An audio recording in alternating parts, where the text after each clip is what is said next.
ഇന്നലെ വന്ന മാംസ് വന്നിട്ട് ആദർശനയും ഷീജ എന്ന് പറയുന്ന ഒരു പുതിയ മാമുമാണ് ഇന്നലെ വന്നത്.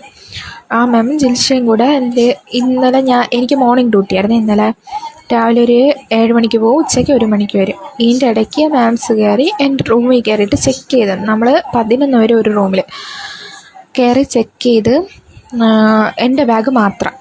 ഇത് ഞാൻ രാത്രിയാണ് അറിയണത് കേട്ടോ. ഒരു 7 മണിയൊക്കെ ആയപ്പോൾ ഈ സംഭവം അറിഞ്ഞ് മാംസ് വന്ന് എൻ്റെ ബാഗ് മാത്രം ചെക്കിങ് ചെയ്ത് എൻ്റെ കയ്യിൽ ഫോൺ ഉണ്ടോ എന്ന് അവർക്ക് ഡൗട്ടെന്ന്.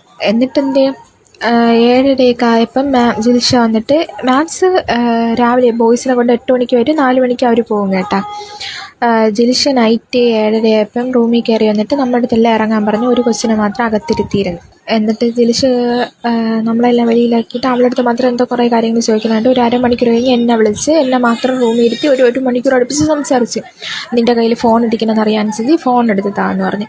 മാമായിട്ട് പിടിച്ചാൽ പ്രിൻസിപ്പളിൻ്റെ കൊടുക്കും, ഞാനായിട്ട് കൊടുത്താൽ ജിൽഷ മാം തന്നെ വെച്ചിരിക്കുന്നത്. ഞാൻ പറഞ്ഞു ഇല്ലെന്ന് തറപ്പിച്ച് പറഞ്ഞു, പ്രോമിസ് ചെയ്ത് പറഞ്ഞു. എന്നിട്ടും വിശ്വസിക്കില്ല. ലാസ്റ്റ് 1 മണിക്കൂറൊക്കെ ആവാറായപ്പോൾ എനിക്ക് നല്ല തല പെരുത്ത് കയറി. ഞാൻ പറഞ്ഞു മാം എനിക്ക് ഒട്ടും പറ്റില്ല ഇവിടുത്തെ ടോർച്ചറിങ്. ഞാനേ കുറച്ച് മുമ്പാണ് ഈ സംഭവം പറഞ്ഞ് എൻ്റെ ബാഗ് ചെക്ക് ചെയ്തെന്നൊക്കെ. വേണമെങ്കിൽ ഇപ്പോഴും ചെക്ക് ചെയ്താൽ മാം, ബോഡി ഫുള്ള് ചെക്ക് ചെയ്ത് എനിക്ക് ഓക്കെ, ഞാൻ നേരെ എപ്പോൾ വേണം എങ്ങനെ വേണം ചെക്ക് ചെയ്തതെന്ന് പറഞ്ഞു.